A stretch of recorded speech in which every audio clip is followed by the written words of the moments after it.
شعیب علیہ السلام کی قوم پر بھی عذاب آیا، اس لیے کہ بددیانتی کرتی تھی، ناپ تول میں کمی کرتی تھی۔ میں نے کہا تھا شب قدر کی رات کہ یہ کوئی تماشا ہے کہ شب رات آئی تو ساری رات روتے رہے، یا اللہ معاف کر دے، یا اللہ معاف کر دے، رو رو کے چیخے مار مار روئے۔ شب قدر آئی تو پھر چیخے ماری، ساری رات روئے۔ تو جس بندے کا پروگرام ہی نہیں سویرے بدلنے کا، دکان پہ بیٹھ کے پھر وہی ناپ تول میں کمی، پھر وہ اللہ تعالیٰ معاف کرے۔ میں ایک مضمون پڑھ رہا تھا تو وہ فوڈ کے اسپیشل لوگ تم نے لکھا تھا مہربانی کرو ملاوٹ ہی اچھی چیز کی کر لو، مرچ میں کیری تو نہ ملاؤ اینٹوں کی، وہ تو بیمار کرتی ہے، وہ تو خون کی آنتوں کو روک دیتی ہے۔ وہ کہنے لگا اور وہ کہتا ہے میں تمہیں بتاتا ہوں کون کون سی چیز ملائی جا سکتی ہے، وہ ملا لو۔ خدا را اس قوم پہ رحم کرو، مہربانی۔ ایک دوست ہے ہمارے، میں وزیر آباد میں ان کے گھر بیٹھا تھا تو ایک میڈیکل، میرا کسی شخص پہ اعتراض کرنے کا میں مجموعی بات کرتا ہوں۔ میں ایسے ڈاکٹروں کو جانتا ہوں جو اللہ تعالیٰ فضل کرے سچ مچ کے نیک ہیں، اچھے لوگ۔ تو بچے کا میڈیکل سٹور ہے، تو والد بیمار ہو گیا، تو کہتا ہے ابا جی ڈاکٹر صاحب نے کہا آپ کو ڈریپ لگنی ہے۔ تو سگے باپ کو ڈریپ لگانے لگا تو باپ کیا کہتا ہے؟ کہتا ہے پتر تیری مہربانی مینوں کوئی اصلی لائی، وہ نہ لائی جیڑی لوکاں نوں لانا ہے۔ اب وہ پیار سے سنا رہا ہے بات۔ میں نے اسے کہا کہ یہ تو ڈوب مرنے کا مقام ہے نا، ڈوب مرنے کا مقام، کہ جس ملک کے اندر دوائی بھی صحیح نہ بکے، اصلی نہ ملے دوائی بھی، اور پھر وہ قوم کہے کہ ہم نے تو پورے روزے رکھے، ہم نے تو بڑا صدقہ اور خیرات کیا، دوائی بھی اصل نہ ملے۔ جناب شعیب علیہ السلام کی قوم ناپ تول میں کمی کرتی تھی، تو اللہ تبارک و تعالیٰ نے ان پر بتا عذاب کس طرح کا بھیجا، شدید گرمی ہوئی۔ اللہ ہمیں محفوظ فرمائے، سارے آمین کہہ دیا۔ دیکھیں کتنا اچھا موسم کر دیا رب کریم، اللہ ہمیں محفوظ فرمائے، اللہ رحمت فرمائے۔ شدید گرمی کی لہر آئی، باہر اتنی گرمی ہوئی کہ لوگ اپنے گھروں میں گھس گئے، جس طرح سورج کی شعاعیں گھروں کے اندر داخل ہو جاتی، اس طرح گرمی کی لہر اندر داخل ہوئی۔ اور جس طرح کسی کو آگ لگ جائے تو وہ آدمی اچھلتا کودتا ہے نا، اس طرح یہ لوگ اچھلنے لگے اور اچھل کود کے مر گئے۔ جرم کیا تھا؟ ناپ تول میں کمی کرتے۔ حضرت داؤد کی قوم بھی تباہ ہوئی۔ جرم کیا تھا؟ ہفتے والے دن مچھلیاں نہیں پکڑنی تو یہ پکڑتے تھے۔ حکم ہے نا مسلمان کو نماز کے ٹائم کوئی اور کام نہیں کرنا، نماز پڑھنی ہے۔ میرا خیال ہے مسلمان تو فٹافٹ آ جاتے ہیں، سارے پہنچ جاتے ہیں نا مسجدوں میں۔ ہلکا ہلکا بول رہے ہیں آپ، کیوں نہیں پہنچتے؟ اگر حضرت سیدنا، اور پتہ انہیں سزا کیا ملی؟ اللہ نے فرمایا اس ٹائم عبادت کرنے میں کام نہیں کرنا، وقت نہیں ہے کام کا۔ انہوں نے مچھلیاں پکڑی، 12,000 لوگ تھے، پتہ مالک نے سزا کیا دی؟ بندر بنا دیا اللہ کریم۔ قرآن مجید کا پہلا سپارہ پڑھے، فَجَعَلْنَاهَا نَكَالًا لِمَا بَيْنَ يَدَيْهَا وَمَا خَلْفَهَا۔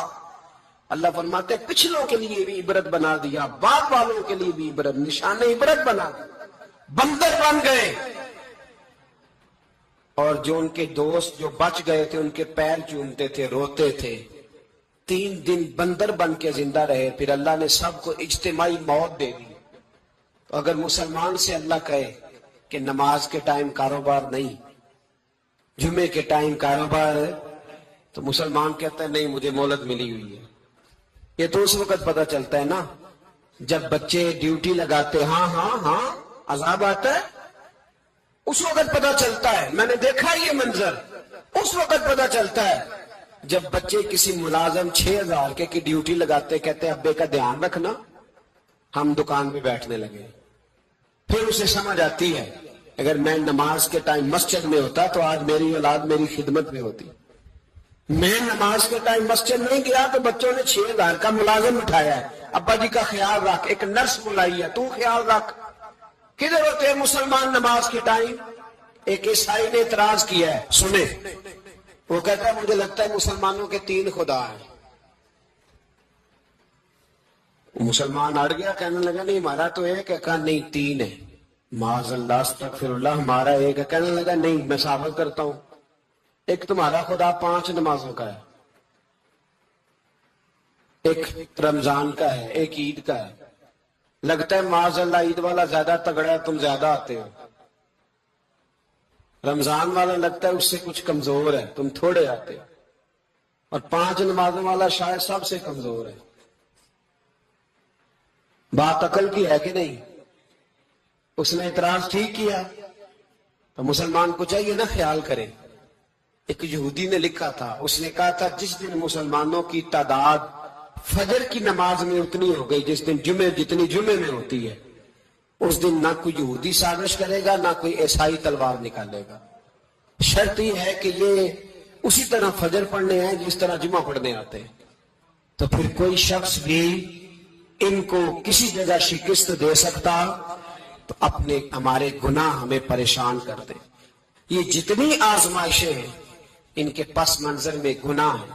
ہماری زندگی کے اندر جتنی تکلیفیں، ہماری پریشانیوں کا سبب ہم خود ہیں. بہت ساری جگہوں پہ ہم غلطی کرتے ہیں، اس کی ہمیں سزا ملتی. غلطی کی سزا.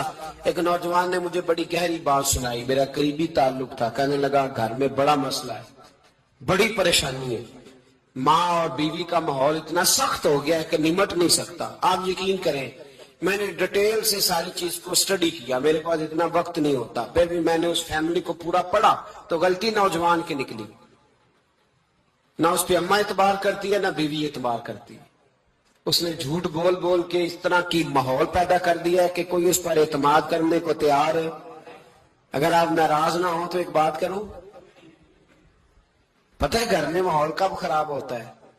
باہر والے ہماری تقریر سنتے ہیں، گھر والے ہمارا عمل دیکھتے ہیں. جب وہ دیکھتے ہیں نا کہ یہ کس طرح کا شخص ہے، اس کے رویے، اس کا کردار، اس کا لب و لہجہ کتنا برا ہے اور یہ کردار کا کتنا کمزور ہے. اعلیٰ حضرت فرمایا کرتے تھے نیک وہ ہوتا ہے جس کی تنہائی صاف ستھری ہوتی ہے. اس لیے ماحول بگڑ جاتا ہے. یہ جو ہم کہتے ہیں نا میرے سجن بڑے بنتے ہیں پھر ٹوٹ جاتے ہیں، کچھ لوگ ایسے ہوتے ہیں جو ان کے پاس جاتا ہے انہی کا ہو جاتا ہے. وہ کہیں اور کے قابل کیوں بلا؟ اس لیے کہ ان کے کردار میں ٹھنڈک دیکھتا ہے، ان کے لب و لہجے میں مٹھاس دیکھتا ہے، اس شخص میں اتنی خوبصورتی دیکھتا ہے کہ اسی کا بن جاتا ہے.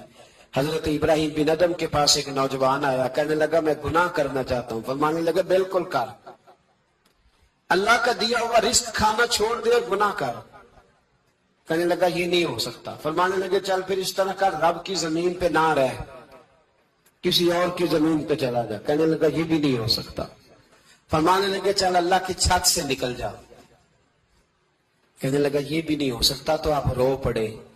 فرمانے لگے پھر جناب اسرائیل جب آئیں تو ان سے کہنا مجھے 2-3 سال کی مہلت دے دے، پچھلی میری گناہوں میں گزر گئی، میں ذرا 3 سال عبادت کر لوں.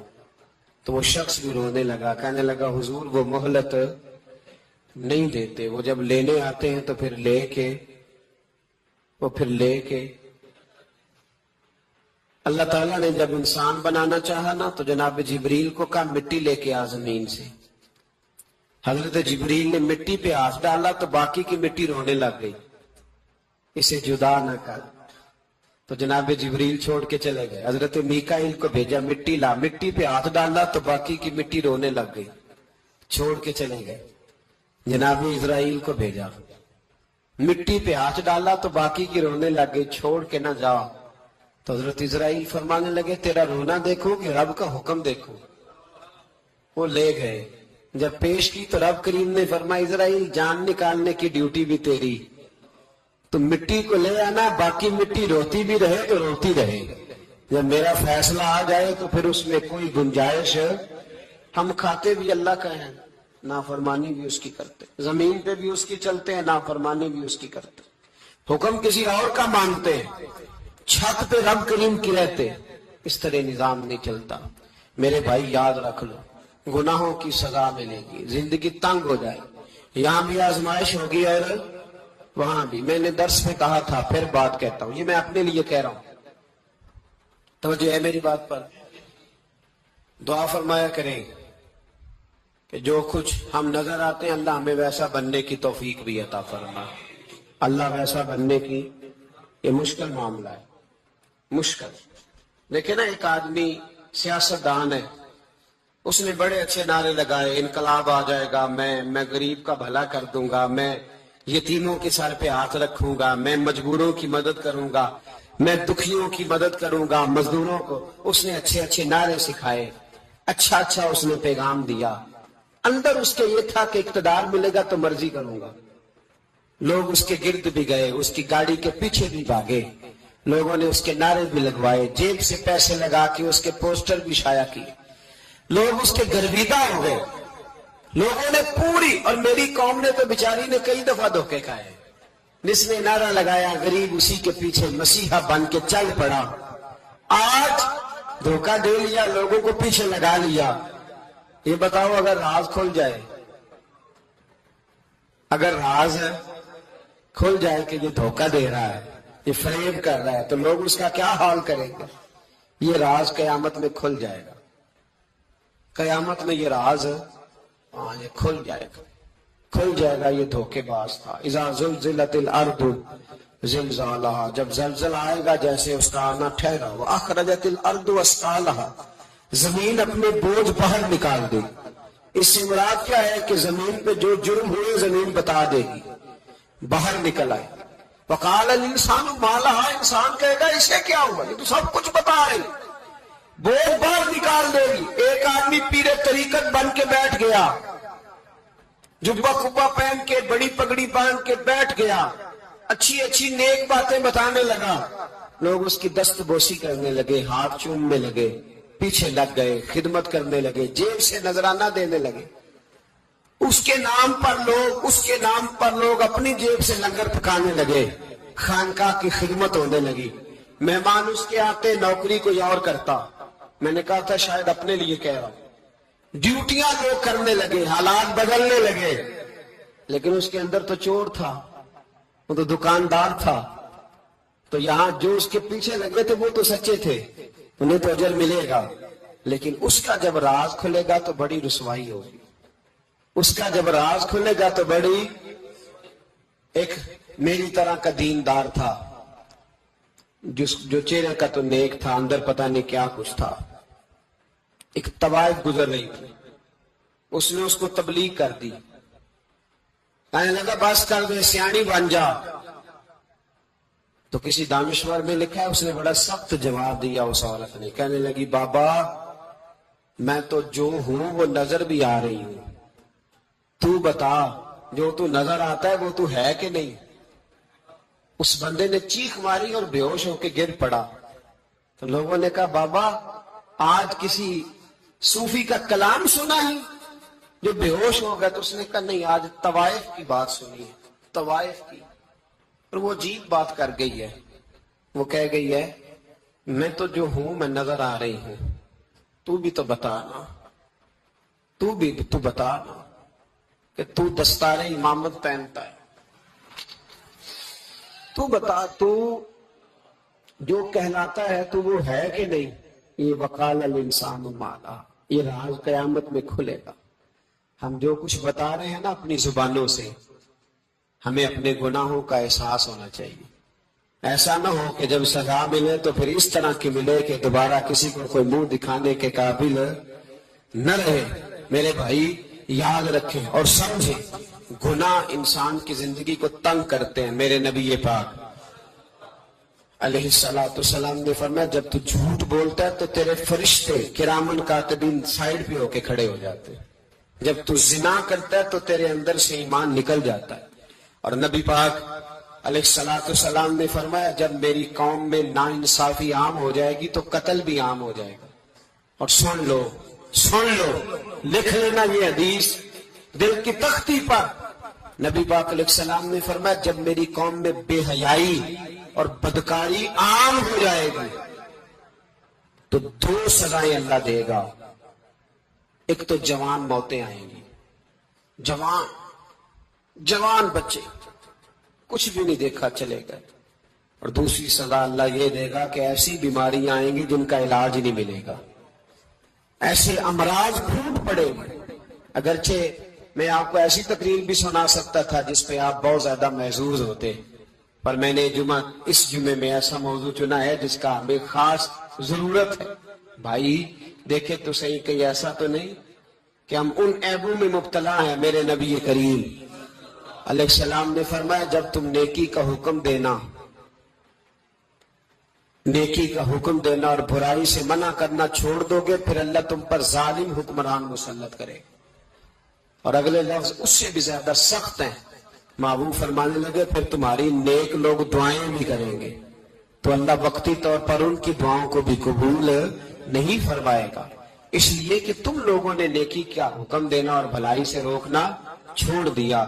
عزیزو یاد رکھو جب گناہ عام ہوتے تو پھر حالات بدلتے اور لوگوں کو سزا ملتی ہے ان کے گناہوں کی. بلکہ یہاں تک لکھا ہے کہ نیت خراب ہو تو سزا شروع ہو جاتی. کیا خراب ہو بولیے گا؟ نیت بھی خراب ہو تو سزا. حضرت رومی کہتے ہیں کہ ایک بادشاہ کو پتہ چل گیا کہ ایک آدمی نے بڑا اچھا باغ لگایا ہے, خوبصورت باغ ہے, مالٹے کا کنوں کا باغ, بڑا پیارا. بادشاہ نے کہا ذرا جا کے دیکھتا ہوں. بادشاہ سلامت باغ دیکھنے آئے تو اب وہ مزدور آدمی تھا, عام آدمی تھا جس نے باغ لگایا, کسان تھا. اس کو کہا کہ چند کنوں توڑ کے لایا تو بڑے پیارے لگے. ایک دو اور لایا, کھائے, بڑے میٹھے, بڑے پیارے, بڑے توانا, بڑا مزہ آیا. تو بادشاہ کے دل میں خیال آیا کہ اس پہ قبضہ نہ کر لوں باغ پہ. ہمارے یہاں نا کرائے پہ دکان دیتا نا مالک, تو جب کسی غریب کی چل جاتی ہے کہتا ہے تو خالی کر, میں نے خود ڈال لی ہے. چل گئی نا اس کی. حالانکہ رزق اپنے اپنے نصیب کا ہے, رزق اپنے اپنے نصیب کا ہے, جس کو اللہ تعالیٰ چاہتا ہے عطا کرتا ہے. تو اس کو کہا کہ اور توڑ کے لا, اور دل میں خیال ہے کہ یار اتنا اچھا باغ ہے قبضہ کر لیتے ہیں. ہماری حکومتیں قبضہ کر لیتی ہیں کہ جو چیز اچھی لگ جاتی. اب وہ کسان 2-3 کنوں توڑ کے لایا, اس نے کھائے تو کھٹے نکلے, ترش تھے. کہنے لگا تجھے کیا ہو گیا ہے؟ تو بندہ بڑا صاحب دل تھا, کہنے لگا میں تو ٹھیک ہوں, آپ اپنی نیت سے پوچھیں کہیں خراب تو نہیں ہو گئی. تو کنوں میں بھی اس کا اثر آ گیا ہے. اپنی نیت, تو نیتیں بگڑ جائیں نا نیتیں. اب ایک بات کہنے لگا ہوں, غور سے سننا. جب تک دو بھائی اکٹھے کاروبار کرتے ہیں نیت ہوتی ہے کہ ہمارا گھر چلے گا, تب تک اللہ برکت دیتا ہے.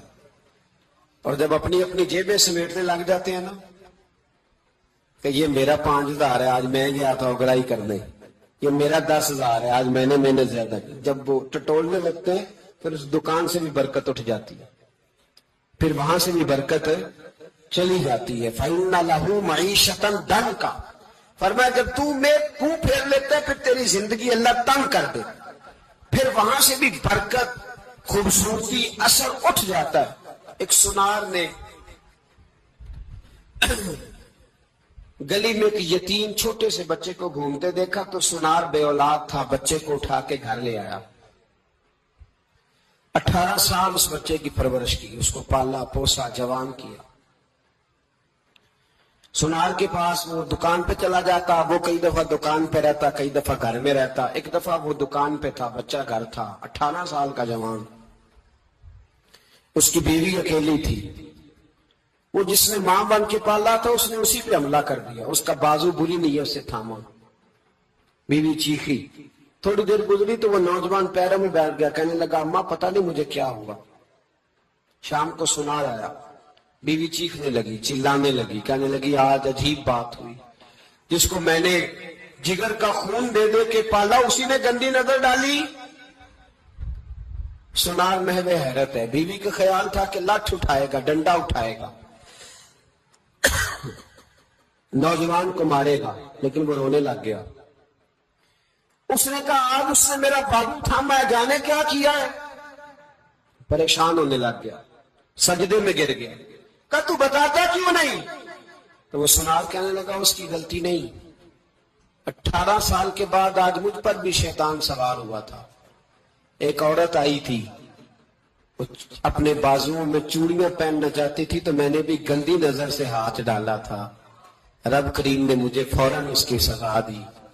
جن کے گھروں میں بیٹیاں ہوتی ہیں ان کی نظریں گندی نہیں ہوتی. جو بیٹیوں کے باپ ہوتے ہیں, جو بہنوں کے بھائی ہوتے ہیں, ان کی نظریں گندی اور اگر تو ٹیلی فون کرتا ہے تو کسی عورت کے ساتھ تعلق رکھتا ہے تو یہ بات لکھ لے، امام فخر الدین رازی 1، علامہ اسماعیل حقی 2، ملا جلال الدین رومی 3، امام خازن 4، امام جلال الدین سیوطی 5 حدیث کے استاد اور محدث لکھتے ہیں کہ اگر تو کسی پر گندی نظر ڈالے گا تو تیرا گھر بچ سکتا، یاد رکھ نہیں بچے گا، اس لیے کہ تیری نظر کسی کی بیٹی کو بیٹی سمجھ تاکہ تیری بچی کا پردہ قائم رہے، کسی کی بہن کو، یہ کیا بات ہوئی کہ تو جتنا مرضی گند معاشرے میں پھیلاتا رہے تیرا گھر بچا رہے، یہ کیسے ہو سکتا ہے؟ فَإِنَّ لَهُ مَعِيشَةً ضَنْكَ، اللہ فرماتے ہیں زندگی تنگ ہو جائے گی تیرے لیے مشکل، تو ڈھونڈتا پھرے گا کہ میں مرنے کو جگہ تلاش کروں۔ سچی توبہ کرے، کھری توبہ کرے، یہ گناہ انسان کو مجبور کر دیتے ہیں۔ حضرت عبداللہ بن مبارک رحمت اللہ تعالی علیہ، ان کے سینکڑوں شاگرد تھے، ایک شاگرد کے انتقال کا وقت آیا تو گھر گئے ملنے، آپ کہتے ہیں میں نے زور لگا لیا پر اس کی زبان پر کلمہ جاری نہیں ہوا، میں اسے کہتا کلمہ پڑھ پر اس کی زبان پر جاری، اللہ اکبر، بہت بڑی نعمت ہے، دعا فرمائے اللہ ایمان کی موت عطا فرمائے، ایمان کی موت دے اللہ کرے، ایمان کی موت دے۔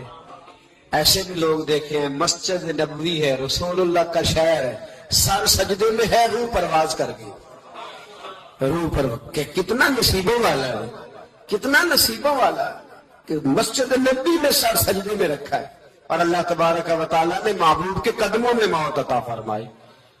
تو حضرت عبداللہ بن مبارک کہتے ہیں میں نے اس کو کہا کلمہ پڑھ تو اس کی زبان پہ جاری نہیں ہوتا، میں بار بار کہتا تو وہ منت کرتا، کہتا حضور میں کوشش کرتا ہوں جاری نہیں ہوتا، فرماتے میں پریشان ہو کے اٹھا، ابھی میں دروازے پہ پہنچا تھا اس نے چیخ ماری اور روح پرواز کر گئی، بچے رونے لگے، بیوی رونے لگی، تو میں نے اس کی بیوی سے کہا کہ یہ جرم کیا کرتا تھا، اتنا بڑا پاپی پہ کلمہ جاری نہیں ہوا۔ اس کی زوجہ کہنے لگی حضرت جی 2 گناہ تھے اس کے، ایک تو یہ شراب کا عادی تھا، روکتی تھی باز نہیں آتا تھا، اور دوسری بات یہ کہ یہ اپنی اماں کا نافرمان تھا، وہ 2 گلیاں چھوڑ کے رہتی ہے، یہ کبھی ملنے نہیں گیا تھا، اس بوڑھی کا کلیجہ اس کی طرف سے بڑی تکلیف میں تھا۔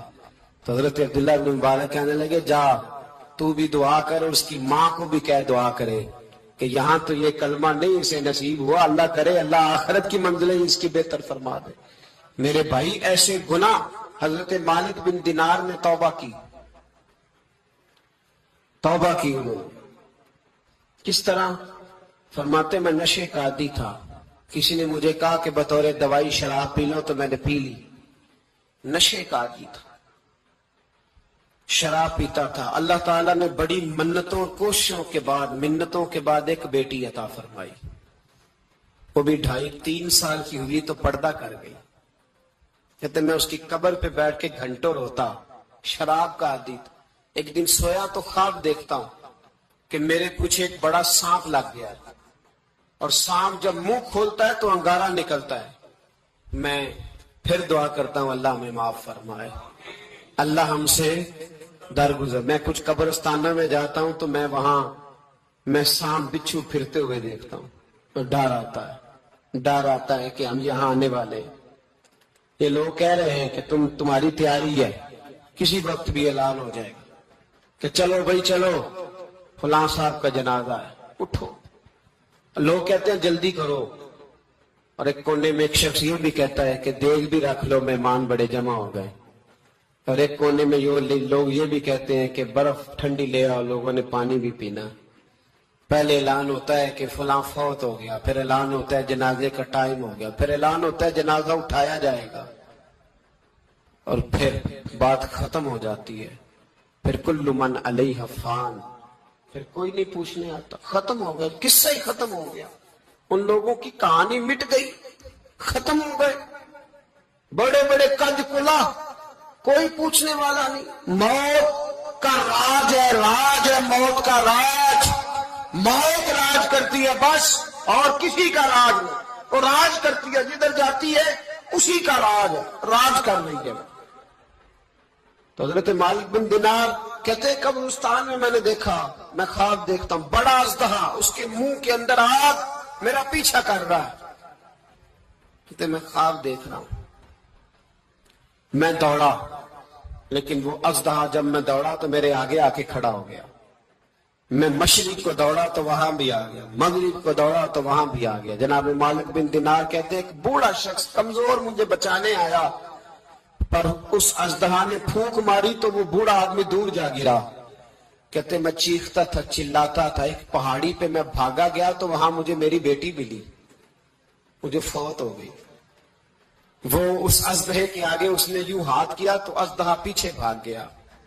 میں نے بیٹی کو گود میں اٹھایا، میں نے کہا بیٹی یہ کون تھا؟ کہنے لگی ابا یہ تیرا برا عمل تھا، یہ تیرا برا عمل تھا، کہ تجھے کھا جاتا اگر میں نہ ہوتی۔